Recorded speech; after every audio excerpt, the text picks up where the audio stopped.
183, Kejadian Sebenarnya S2. Selesai makan, Rifki langsung menuju kamar mandi, karena merasa badannya sangat lengket. Ia juga tidak akan bisa tidur sebelum mandi, apalagi setelah beraktivitas seharian penuh. Vina mengambil kembali kemeja Rifki yang tadi sudah ia lepas, sebelum masuk ke kamar mandi. Vina ingin memastikan kembali apakah yang ia cium tadi benar aroma parfum wanita, dan noda merah tadi apakah benar-benar noda lipstik atau bukan. Saat Vina menghirup kembali aroma itu, ia memang meyakini bahwa itu bukan aroma parfum yang biasa digunakan oleh Rifki. Dan noda merah tadi benar-benar membentuk bibir seorang wanita, walaupun bentuknya tidak jelas. Namun Vina yakin bahwa itu bekas bibir.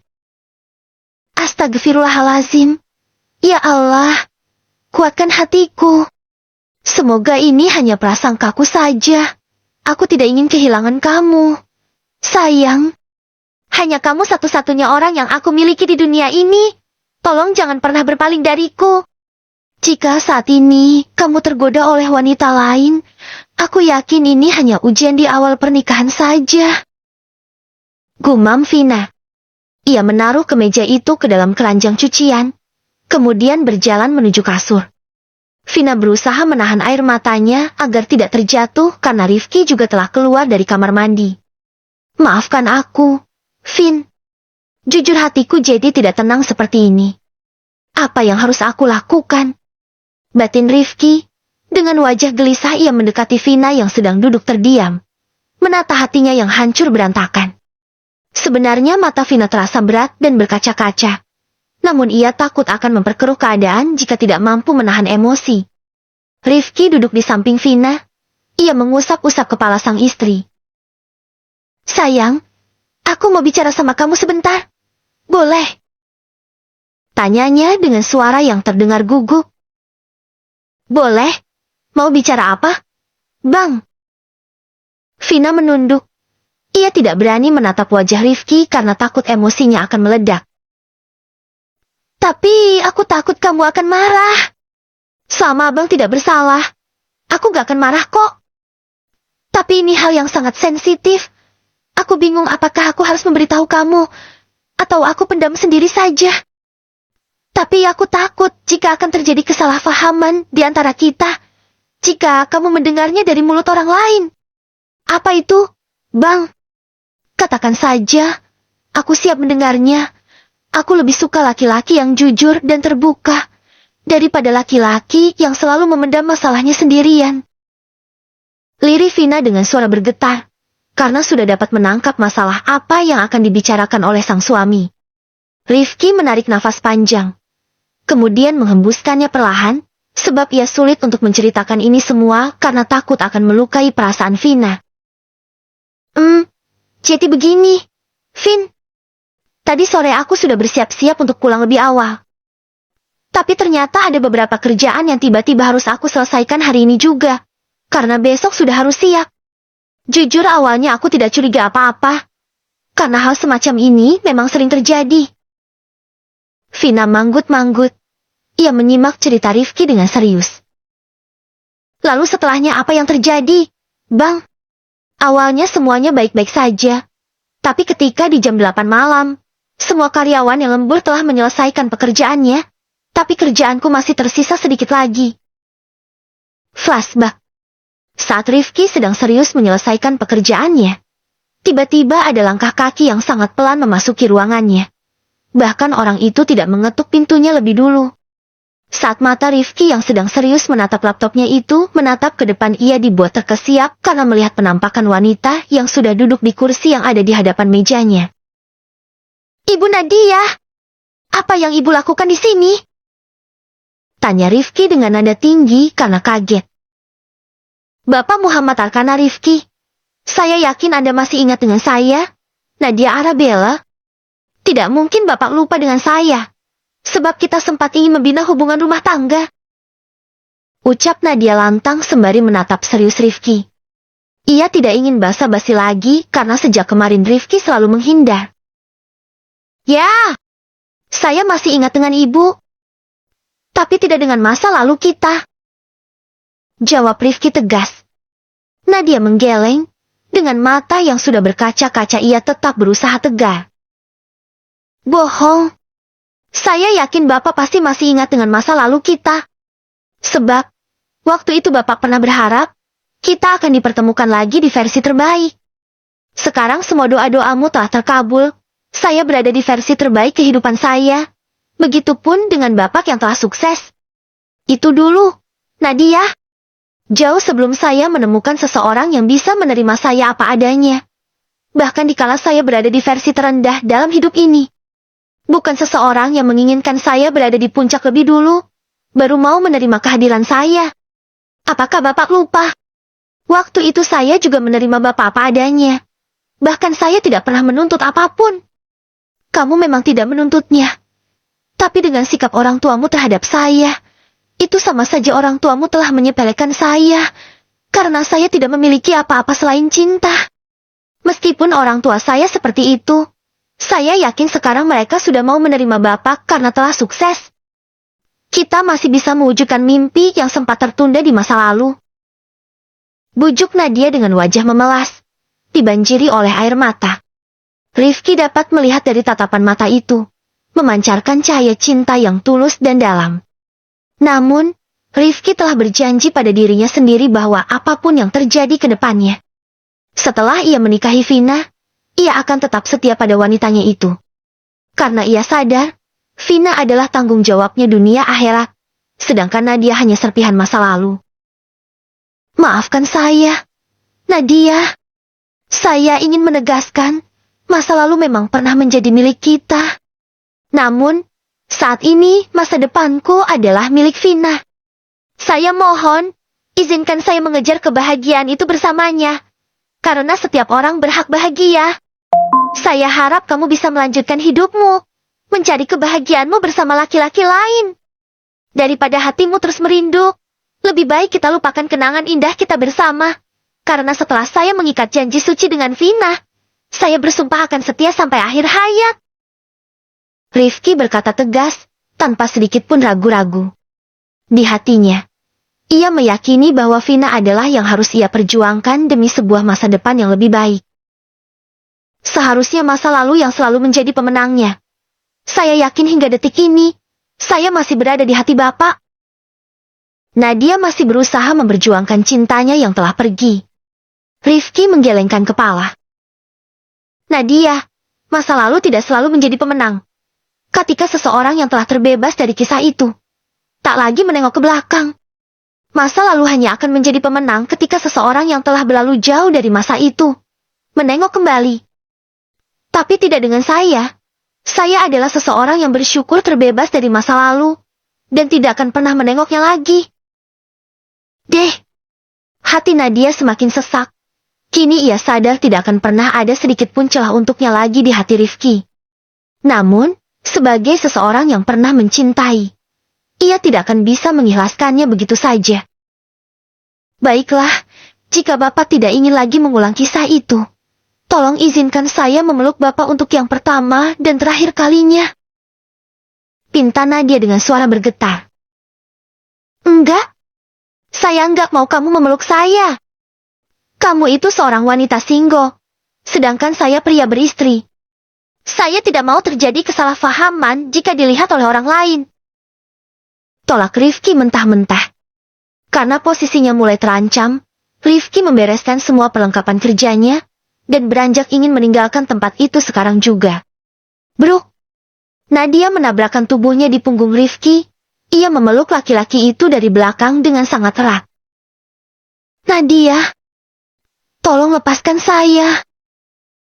Rifki berusaha untuk melepaskan pelukan itu, namun tidak bisa. Tolong turuti permintaan saya kali ini saja. Pak, saya hanya ingin merasakan bagaimana bahagianya memeluk seseorang yang tak pernah bisa saya peluk selama ini. Nadia, kita bukan mahram. Kamu tahu kan? Ini adalah perbuatan dosa. Nadia yang tadi sudah kehilangan akal sehat tiba-tiba tersadar. Ia buru-buru melepaskan pelukan itu. Astagfirullahalazim. Maafkan hambamu ini ya Allah. Apa yang telah kamu lakukan? Nadia, Selama ini kamu selalu menjaga diri terhadap laki-laki yang bukan mahram. Kenapa kamu bisa gelap mata seperti ini? Gumamnya sambil mengusap wajah dengan kasar. Karena Nadia sedang terdiam, Rifki pun buru-buru pergi meninggalkannya. Ia tidak ingin ada masalah di kemudian hari.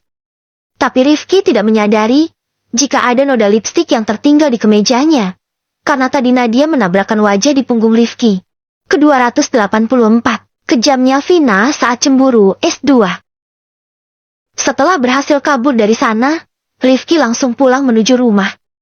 Sebenarnya perasaannya campur aduk. Ada perasaan tidak tega pada Nadia. Tapi ia telah berjanji tidak akan menengok ke belakang lagi. Karena saat ini Vina adalah segalanya. Rifki juga tahu istrinya pasti sangat khawatir. Karena ia tidak memberikan kabar apa-apa sejak pertemuan tadi siang. Jadi begitu cerita yang sebenarnya. Sayang, ucap Rifki setelah menceritakan semuanya dengan detail, tanpa ada yang dilebih-lebihkan. Abang gak bohong? Tanya Vina, sembari menatap lekat mata Rifki untuk mencari kejujuran di sana. Rifki meraih tangan Vina. Jemari itu digenggamnya erat. Iya, sayang. Aku tidak mungkin berani membohongi kamu. Logikanya aja ya. Jika aku ingin berbohong sudah pasti aku akan menutupi semua ini dari kamu. Tidak akan mungkin aku menceritakannya agar kamu tidak tahu menahu. Vina terdiam sejenak. Masuk akal juga. Sih. Jika seandainya Bang Rifki ingin selingkuh, sudah pasti ia akan menutupi semuanya dari aku. Tidak mungkin dia menceritakan dari masa lalunya itu kembali hingga saat ini. Batinnya mencoba meyakinkan diri. Kalau kamu mau marah sama aku silahkan. Vin, aku terima itu semua. Tapi kamu harus tahu bahwa aku menceritakan semuanya apa adanya dengan sejujur-jujurnya. Vina masih diam. Meskipun Rifki telah jujur, tapi ia tetap kesal karena lakinya itu bekas dipeluk oleh sang mantan. Ngomong dong, sayang. Jangan diamkan aku seperti ini. Aku gak kuat. Pinta Rifki memelas. Karena mulai lelah dari tadi hanya berbicara sendiri, tanpa mendapatkan respon apa-apa dari Vina. Mengetahui Rifki sedang gelisah karena didiamkan olehnya, Vina justru semakin menutup mulutnya rapat-rapat agar Rifki semakin ketakutan. Ini adalah misi balas dendamnya, sebab Vina juga kesal karena sang suami pulang terlalu malam. Yang membuat Vina semakin kesal, karena rencana yang telah mereka susun jadi hancur berantakan. Rifki tidak akan bisa melakukan ibadah suami istri itu sekarang, karena ia nampak kelelahan. Vin, ayolah, jangan seperti ini. Aku takut dengan diamnya kamu. Rasanya terlalu horor bagi Rifki, ketika Vina yang biasanya banyak mulut dan usil itu mendiamkannya seperti ini. Aku sebel sama abang. Sungut Vina sambil melipat kedua tangannya di dada. Ia pun membuang muka dari Rifki. Aku minta maaf, sayang. Tapi serius deh, aku benar-benar gak ngizinin Nadia meluk aku kok. Cuma dianya aja yang memaksa. Yakin dipeluk cewek cantik nolak? Iya, serius, sayang. Tapi aku gak percaya. Rifki menghembuskan nafas kasar. Badannya terasa sangat lelah dan matanya sudah mengantuk. Ingin meninggalkan Vina tidur tapi takut istrinya itu akan semakin marah. Kalau kamu gak percaya, biar aku mintakan rekaman CCTV-nya besok. Ucap Rifki karena sudah malas berdebat. Gak perlu. Aku percaya kok sama abang. Kalau percaya kenapa kamu masih marah seperti ini? Aku kesal. Aku sebel. Aku marah. Aku gak mau dekat-dekat sama abang. Omel Vina sambil bergeser dari samping Rifki. Rifki malah ikutan bergeser mendekati Vina. Ia pun langsung memeluk istrinya itu. Karena dalam keadaan apapun Vina sangat senang dipeluk. Is, jangan peluk-peluk. Aku jijik. Vina melepaskan tangan Rifki yang melingkar di tubuhnya. Vin, aku sudah jujur loh. Apalagi yang membuat kamu marah? Rifki sudah mulai frustasi menghadapi Vina yang serba salah. Aku tahu abang sudah jujur. Tapi aku tetap gak mau dekat-dekat sama abang. Kenapa, Vin? Tanya Rifki dengan dai yang berkerut. Karena badan abang bekas pelukan mantan. Terus aku harus gimana? Vina aku mau abang mandi sebanyak 7 kali. Rifki mendelik. Jam sudah menunjukkan pukul 11 malam. Bagaimana mungkin ia bisa mandi sebanyak itu? Vin, kamu serius nyuruh aku mandi 7 kali? Tanya Rifki tidak percaya. Vina mengangguk tegas. Yakin? Sangat-sangat yakin. Aku gak mau disentuh sama abang sebelum mandi sebanyak 7 kali. Tapi Vin, ini sudah malam. Lagi pula aku juga sudah mandi. Kan habis dipeluk oleh manusia juga. Bukan kena ludah anjing. Sret. Vina menatap tajam sang suami. Karena seolah-olah membela Nadia. Pelukan mantan lebih najis daripada pelukan anjing. Bentak Vina. Wajahnya terlihat sangat marah dan berapi-api kembali. Rifki mencoba mengatur nafas agar tidak emosi. Jika saat ini ia juga ikutan meledak-ledak seperti Vina, maka masalahnya pasti akan semakin rumit. Oke, aku mandi lagi, tapi kamu ikut ke kamar mandi ya. Biar kamu hitung sendiri. Kalau aku yang bilang sudah mandi 7 kali, nanti kamu gak percaya. Lagi. Rifki terpaksa mengalah karena ingin masalah ini segera selesai. Laki-laki itu dengan terpaksa melepaskan baju yang telah ia kenakan tadi, kemudian mengenakan handuk sebatas pinggang. Ayo! Serunya sambil menarik tangan Vina yang masih mencebik. Di dalam kamar mandi, Rifki benar-benar mandi mengenakan shampoo dan sabun, lalu mengguyurnya dengan shower. Kemudian ia melakukan hal yang sama lagi sebanyak 7 kali. Vina yang sedang emosi itu tidak sadar jika jam sudah hampir menunjukkan pukul 12 malam. Setengah jam kemudian, Rifki telah menyelesaikan mandinya. Ia buru-buru keluar dari kamar mandi, lalu mengenakan pakaian yang baru lagi. Ia tidak berani mengenakan pakaian yang tadi, karena takut Vina marah lagi. Setelah berpakaian kembali, Rifki langsung merebahkan tubuhnya di kasur, dan membungkus tubuhnya rapat-rapat dengan selimut karena kedinginan. Bang, kok langsung tiduran? Sih? Protes Vina yang baru masuk ke kamar membawa 1 gelas teh hangat di tangannya. Aku ngantuk. Vin, badanku juga sakit semua. Aku istirahat sekarang, ya? Sahut Rifki dari balik selimut. Badannya yang tadi sangat lelah ditambah harus mandi beberapa kali di tengah malam seperti ini, membuat badannya mendadak terasa tidak enak. Vina meletakkan teh hangat itu di atas nakas. Kemudian ia duduk di samping sang suami, menyibak sedikit selimut yang menutupi wajah Rifki. Vina terkesiap saat melihat wajah lelakinya itu pucat. Abang kenapa? Tanyanya panik sambil mengelus wajah itu. Aku gak apa-apa, Vin. Cuma badanku aja sedikit tidak enak. Jawab Rifki lemas. Bangun dulu yuk. Ini aku bawakan teh hangat. Vina membantu Rifki untuk bangun, kemudian membantunya meminum teh hangat. Aku boleh tidur lagi ya, Vin? Boleh, Bang. Vina menatap wajah sang suami yang pucat dan sudah memejamkan mata. Ia mengusap lembut wajah itu. Maafkan aku, Bang. Mungkin aku terlalu berlebihan, tapi aku benar-benar tidak bisa bertoleransi jika masalahnya menyangkut soal mantan. Jujur aku cemburu, hatiku perih mengetahui kamu dipeluk oleh wanita itu. Tapi aku bangga memiliki laki-laki pemberani sepertimu. Kamu berani bersikap tegas pada Nadia. Dan hebatnya kamu juga berani menceritakan semuanya kepadaku. Batin Vina sambil tersenyum. Setelah nafas Rifki mulai teratur, Vina ikut merebahkan tubuhnya di samping sang suami. Ia memeluk erat tubuh yang sangat ia rindukan itu. Seandainya sejak awal ia mengungkapkan isi hatinya pada Rifki, mungkin nasib hubungan mereka saat ini berbeda. Kemungkinan besar Vina tak akan menghabiskan malam ini dengan memeluk hangat tubuh sang suami. Namun beruntung, Vina berpikir ulang sebelum bertindak gegabah.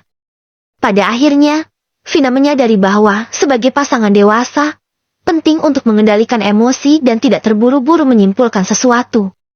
Seandainya Vina langsung menuding Rifki selingkuh, bisa jadi kini rumah tangga mereka terancam berantakan. Begitulah kehidupan, saat melihat sesuatu yang mencurigakan. Jangan tergesa-gesa mengambil kesimpulan sepihak. Berikan kesempatan untuk mendengarkan penjelasan dari pihak lain, guna menghindari kesalahpahaman. Yang terpenting, jangan menyembunyikan apapun dari pasangan, agar keharmonisan rumah tangga tetap terjaga. Ke-285, suasana yang sangat dirindukan S2. Di hari ini Yasmin memasak beberapa menu spesial di restorannya. Menu itu ia masak khusus untuk makan siang mereka. Bukan untuk pengunjung, karena ia dan teman-temannya janjian untuk makan siang bersama-sama di sini. Sudah sekian lama mereka tidak pernah berkumpul, karena semuanya sama-sama sibuk dengan urusan masing-masing. Saat ini bukan cuma Ihsan dan Yasmin saja yang super sibuk. Hanan juga memiliki pekerjaan lain selain mengajar. Ia meneruskan usaha orang tuanya. Begitupun Azmi yang juga sibuk dengan usaha toko sepatunya yang kian berkembang. Hanya para istri mereka saja yang memiliki banyak waktu di rumah, karena harus mengurus anak-anak.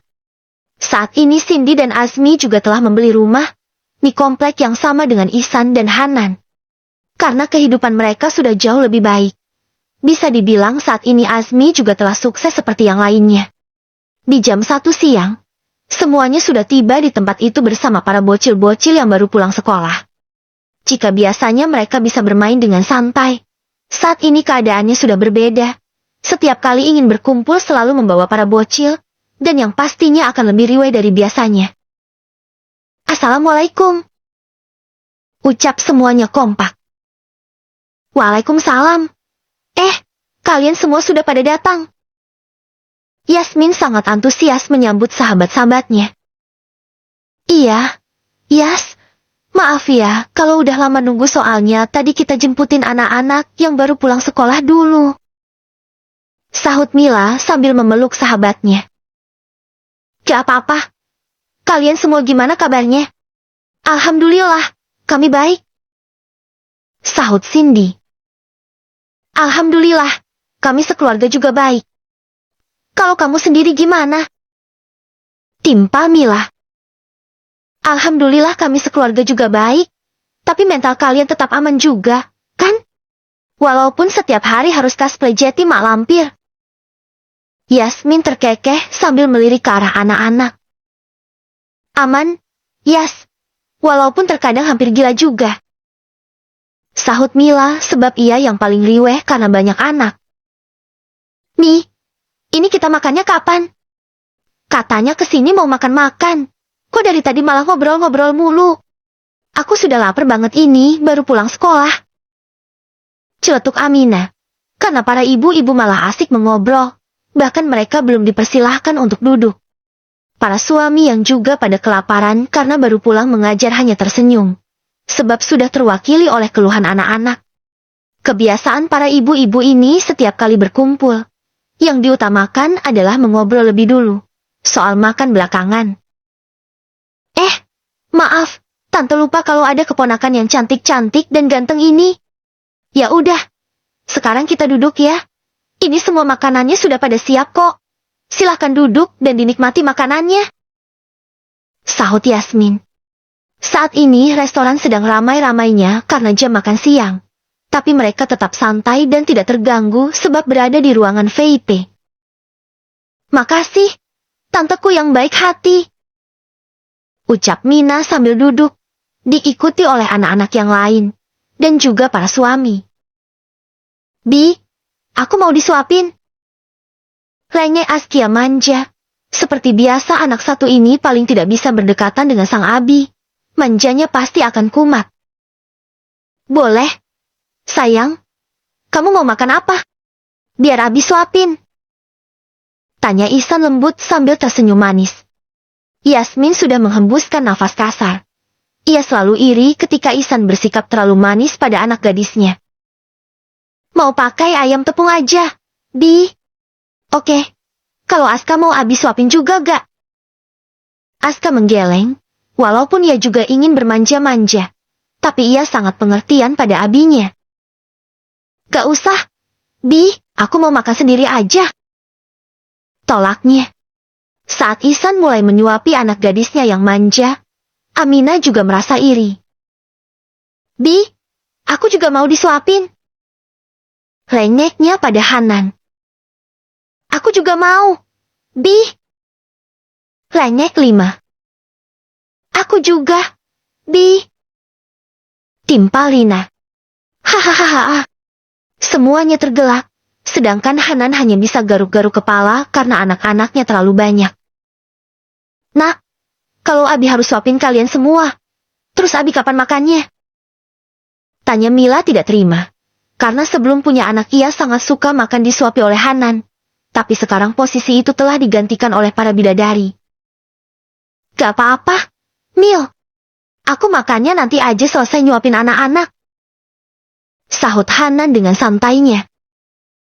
Emangnya abang gak lapar? Lapar? Sih. Tapi demi anak-anak gak apa-apa kok. Laparnya ditahan dulu. Bisik Hanan membuat Mila semakin kesal. Padahal maksudnya ia juga pingin ditawarin mau disuapin atau tidak. Tapi Hanan tidak peka. Kamu mau Abi suapin juga? Tanya Asmi pada anaknya. Kau sama seperti Aska. Ia menggeleng cepat. Gak mau. Bi, aku makan sendiri aja. Sahutnya. Yakin? Teman-teman kamu pada disuapin lo sama abinya? Tanya Asmi lagi. Kan, Aska juga makan sendiri, Bi. Ya udah, kalau gitu Abi suapin Umi aja kali, ya? Jika yang lainnya para istri yang cemburu, berbeda dengan Asmi. Justru ia yang cemburu karena anaknya tidak mau disuapin. Akhirnya ia makan sambil menyuapi Cindy, membuat Yasmin dan Mila semakin kelepek-kelepek. Udah mak-mak juga, makan masih disuapin, kayak bocil aja. Cibir Mila. Dicibir bukannya marah, Cindy justru terkekeh. Ia tahu betul seperti apa sifat sahabatnya itu. Iri bilang bos. Sindirnya. Hahaha. Hanan malah tergelak. Di saat Mila semakin menekuk wajahnya. Tahu aja kamu, Cin. Kalau istriku ini juga iri. Gumamnya. Isya abang mah. Pura-pura gak peka padahal tahu isi hatiku. Ucap Mila malu-malu. Ya taulah. Aku udah hafal seperti apa dirimu. Di saat yang lainnya ribut, Yasmin justru tidak ikut-ikutan. Ia mengambil makanan yang cukup banyak, kemudian makan sambil menyuapi Ihsan, karena ia tahu suaminya itu juga sudah kelaparan. Enak gak, Bang? Tanya Yasmin sambil menyuapi sang suami. Enak banget, sayang. Makasih ya. Sama-sama, Bang. Kalau gitu makannya yang banyak ya. Tumben kamu waras, Yas. Celetuk Mila yang ternyata dari tadi memperhatikan Yasmin, karena ia masih belum makan. Yasmin mendelik menatap Mila. Emang biasanya aku gila? Tanyanya. Iya, biasanya kamu yang paling gila. Sekarang aku berusaha waras, Mil. Karena, kalau aku masih gila, kasihan si Abang Jeti kebanyakan punya anak. Sahut Yasmin sambil terkekeh. Mila malah mencebik. Kamu nyindir aku, Yas. Hahaha. Kini satu meja tergelak semua. Karena mereka tahu Yasmin tidak bermaksud menyindir, hanya Mila saja yang merasa tersindir. Aku gak nyindir, Mila.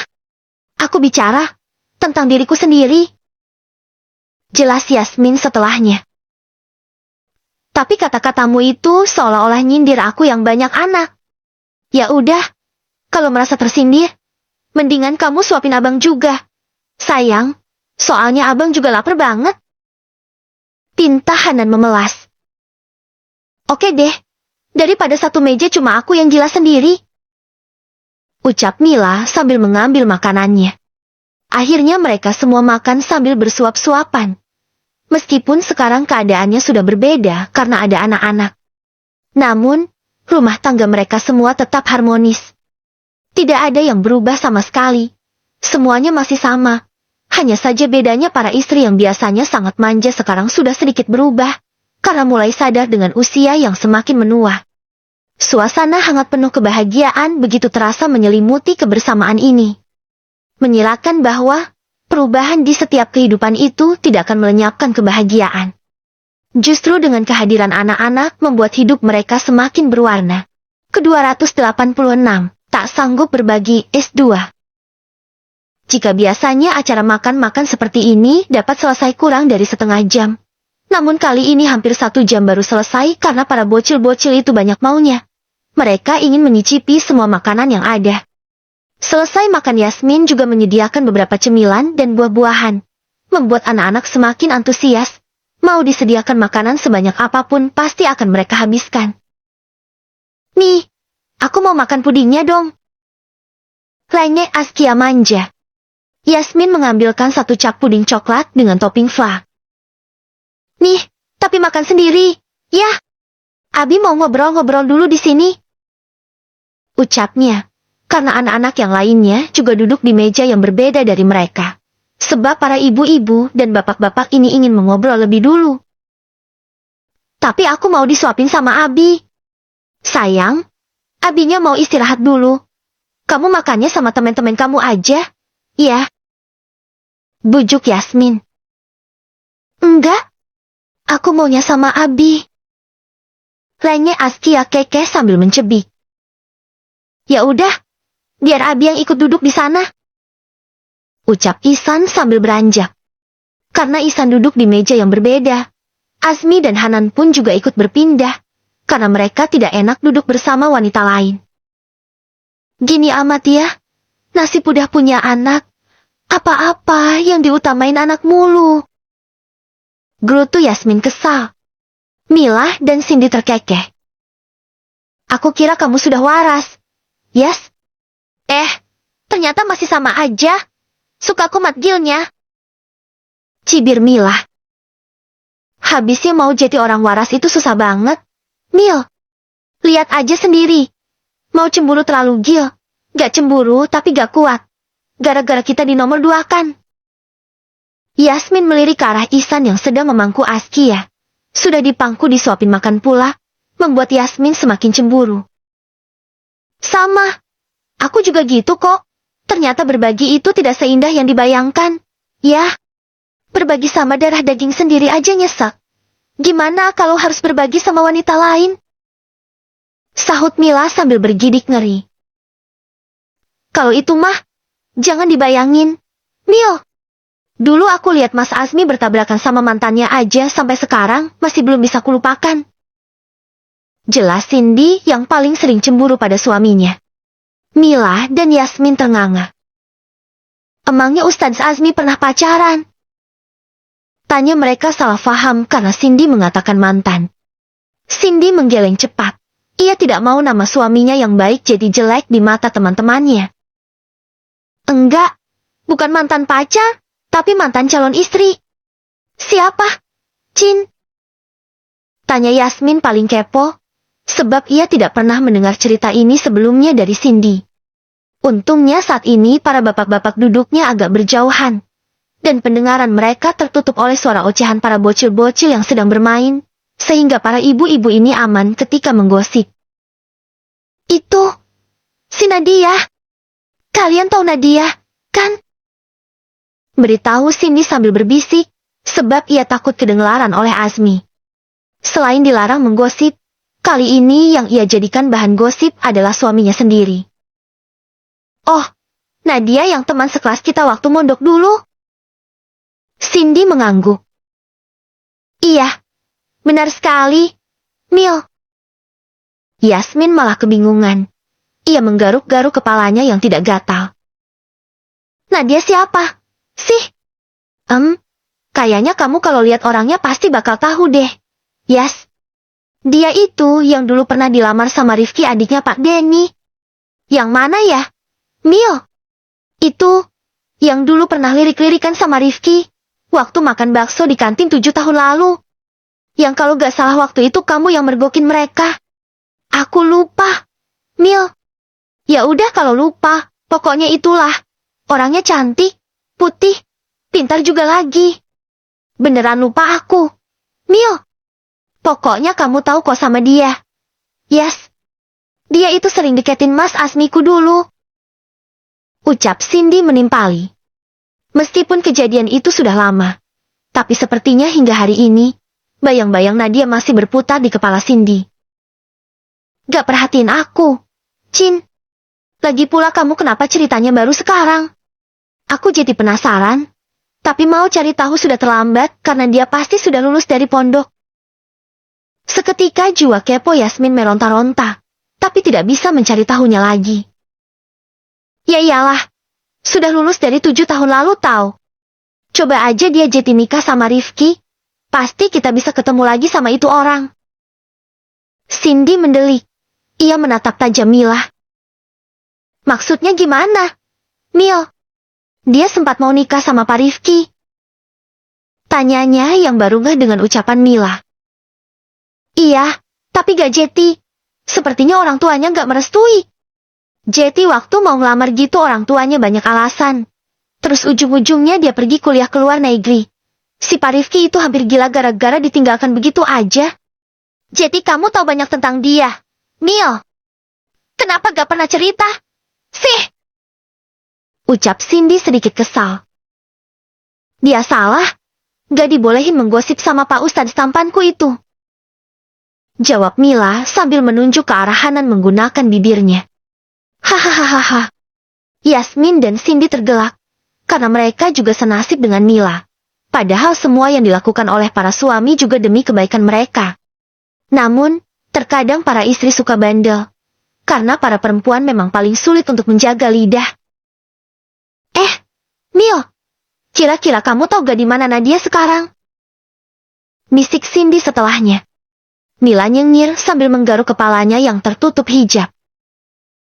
Tahu sih, tapi aku juga belum pernah ketemu lagi sama dia. Emangnya sekarang dia di mana? Gimana kabarnya? Kepo banget sih, Chin. Bukannya kamu gak suka sama dia? Iya, aku gak suka sama dia. Tapi aku penasaran.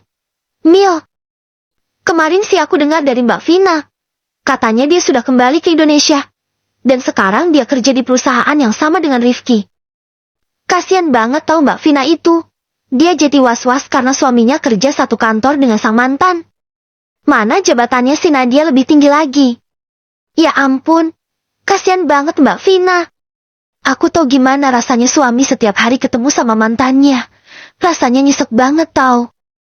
Kalau aku yang jadi Mbak Vina, mendingan suamiku kusuruh berhenti kerja aja. Lebih baik jadi pengangguran deh. Makan batu sekalian juga gak apa-apa. Daripada harus nyesek tiap hari. Hahaha. Emangnya kamu kalau dikasih makan batu sama Ustadz Azmi, kamu mau makan? Chin? Kalau aku sih ogah. Batu mah, mau dimasak apa aja gak akan bisa ditelan dan gak bikin kenyang. Ledek Yasmin sambil terkekeh. Gak mau juga sih. Aku kalau dikasih makan batu. Tapi itu kan cuma ibarat aja. Demi abang, adek rela makan batu. Ledek Mila dengan wajah menyebalkan. Ish, kamu ini Mil. Mil, gak gitu juga kali. Habisnya tadi kamu bilang dikasih makan batu juga gak apa-apa. Mila dan Yasmin masih terkekeh sambil memegangi perutnya. Sebentar deh. Kira-kira si Nadia itu sudah nikah atau belum? Sih? Tanya Cindy serius. Belum. Chin. Serius? Mil? Iya. Makanya Mbak Vina ketar-ketir dia. Wah, kalau begini aku juga harus jaga-jaga. Siapa tahu aja dia ketemu lagi sama Mas Azmi. Bisa CLBK lagi kan gak lucu. Benar tuh. Chin. Apalagi sekarang dia baru pulang dari luar negeri. Pasti kecantikannya semakin paripurna. Bisa-bisa Ustadz Azmi kepincut lagi kalau ketemu. Timpal Mila memanas-manasi, membuat Cindy semakin sulit menghapus nama Nadia di daftar orang yang ia cemburui. Pada ngobrolin apa? Nih, kok pakai sebut-sebut nama saya? Ucap Azmi yang ternyata sudah berada di belakang Cindy. Ustadz Azmi, kita cuma ceritain soal mondok dulu aja. Kata Cindy dulu Ustadz Azmi itu garang banget kayak singa. Sahut Mila sambil nyengir. Cindy mendelik karena ia dijadikan kambing hitam oleh sahabatnya sendiri. Gak apa-apa dikatain garang. Yang penting sekarang kamu sudah tahu kalau hati suamimu ini selembut permen kapas. Asmi sama sekali tidak marah. Ia justru mengelus-elus perut Cindy yang buncit. Iya, tapi permen kapasnya jangan dibagi-bagi ya. Mas, cukup buat aku aja. Iya, iya. Sahut Azmi sambil terkekeh. Mila bernafas lega karena Asmi percaya begitu saja dengan perkataannya tadi. Kalau aku waktu ngajar kamu dulu garang nggak, sayang? Tanya Hanan yang juga ikutan mendekat. Mila menggeleng. Enggak sih, cuma dingin doang. Emangnya aku sedingin apa? Sih? Mungkin sedingin kulkas 12 pintu. Celetuk Mila sambil nyengir. Hahaha. Semuanya tergelak, karena baru pernah mendengar kulkas 12 pintu. Karena para suami ikut bergabung kembali dengan mereka. Para ciwi-ciwi itu terpaksa berhenti menggosip, karena takut akan dapat siraman rohani dari para suami yang masing-masing bergelar ustadz. Setelah cukup lama mengobrol akhirnya mereka semua bubar. Karena anak-anak sudah merengek minta pulang. Ihsan dan anak-anaknya juga ikut pulang bersama yang lain. Karena ia harus mengajak. Kini tersisa Yasmin sendiri yang harus kembali mengerjakan pekerjaannya. Karena tidak bisa ikutan pulang bersama mereka.